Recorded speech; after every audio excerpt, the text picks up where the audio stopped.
سبيل الدموع سبيل مريح تنهد يا صاحي كي تستريح وغص الدعاء. Assalamualaikum warahmatullahi wabarakatuh. Hari ini saya ingin menceritakan tentang bagaimana Rasulullah sakit sehinggalah Rasulullah wafat. Cerita ini bermula dari setelah selesai ibadah Haji Wada, Rasulullah SAW memerintahkan muslimin untuk bersiap memerangi tentera Rom. Baginda memerintahkan Usamah bin Zaid untuk memimpin tentera walaupun masih muda usianya, sekitar 18 tahun. Waktu itu Baginda bersama Usamah bin Zaid berangkat ke Balqa.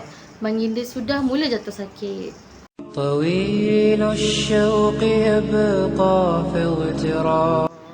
Saya menyambung bahagian yang kedua, iaitu apabila Rasulullah sakit dan dirawat oleh Aisyah.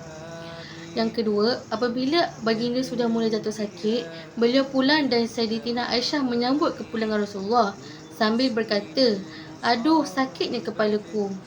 Aisyah juga waktu itu sakit kepala dan waktu itu Rasulullah juga menjawab, "Demi Allah, kepalaku juga sakit sangat." Sakit itu pun berlarutan sehingga Rasulullah menderita demam yang sangat dahsyat dan terjadi pada awal Safar pada tahun 11 Hijrah. Ketika itu Rasulullah sakit. Aisyah lah yang menjaga Rasulullah kerana bagi baginda, Aisyah lah yang paling disenangi dan paling dicintai oleh Rasulullah. Aisyah yang juga sentiasa membaca ayat-ayat ruqyah dari Al-Quran dan lalu mengusap ke badan Rasulullah supaya Rasulullah cepat sembuh.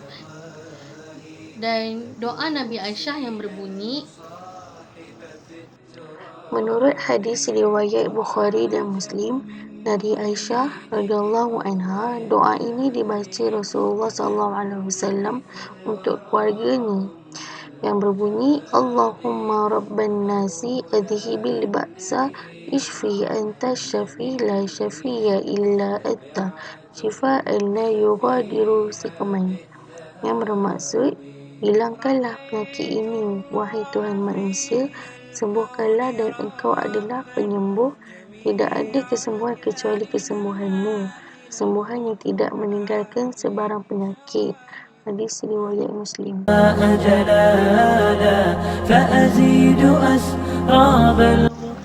Saya masuk pula untuk bab yang ketiga, iaitu Abu Bakar menjadi imam solat. Pada suatu pagi, Nabi hendak pergi ke masjid untuk menjadi imam subuh berjemaah seperti biasa, tetapi beliau rasa tidak mampu kerana sakitnya bertambah parah.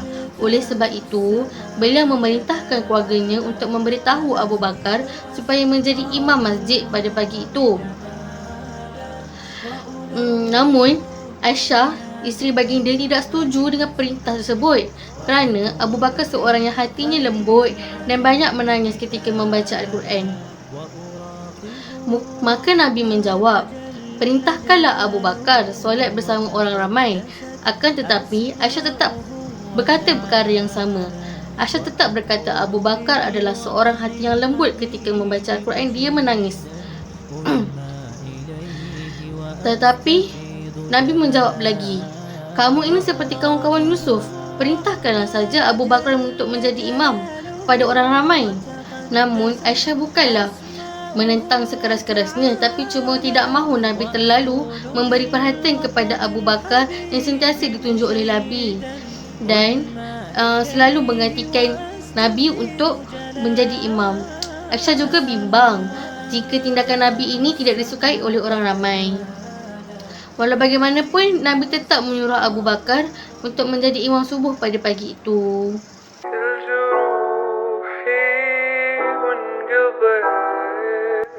Saya masuk pula kepada bab yang terakhir, iaitu apabila Rasulullah wafat.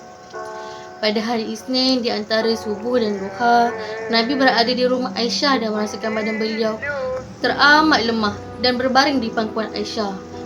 Kemudian Abdul Rahman bin Abu Bakar, saudara lelaki Aisyah, datang dan berjumpa Rasulullah. Ketika itu tangannya ada sugi yang masih basah dan kehijauan. Nabi seorang yang suka bersugi. Beliau memerhatikan sugi tersebut di tangan Abdul Rahman. Lalu Aisyah bertanya kepada Nabi, "Wahai Tuan, apakah Tuan menginginkan sugi itu?" Lalu Nabi menjawab, "Ya." Maka dengan segera Aisyah mengambil sugi itu dan dikunyahkan sedikit di ujungnya supaya agak lembut, lalu diberikan kepada Nabi. Selepas bersugi, Aisyah melihat sakit Nabi semakin parah dan badan beliau terasa berat di pangkuannya, sambil Nabi mengucap dan meminta tolong kepada Allah supaya diringankan sakaratul maut. Maka waktu itu sakaratul maut pun telah tiba dan Nabi menyadarkan belakang beliau kepada Aisyah dan Aisyah menggenggam tangan kanan Nabi sambil berkata, "Ya Allah, ampunilah aku, kasihilah aku dan pertemukanlah aku dengan Ar-Rafiq." Ketika itu, selepas beliau berkata-kata sedemikian, lalu secara tidak langsung Nabi pun menghembuskan nafas yang terakhir pada hari Isnin 13 Rabiul Awal tahun 11 Hijrah selari dengan 8 Jun 633 Masihi di usia 63 tahun 3 hari mengikut kiraan tahun Masihi dan 61 tahun 84 hari mengikut tahun Hijrah. Maka berakhirlah kisah saya pada hari ini. Semoga saya memberi manfaat kepada semua orang. Terima kasih kepada yang menonton. Yang baik datang dari Allah dan yang kekurangan itu datang daripada kelemahan kami sendiri. Sekian, terima kasih.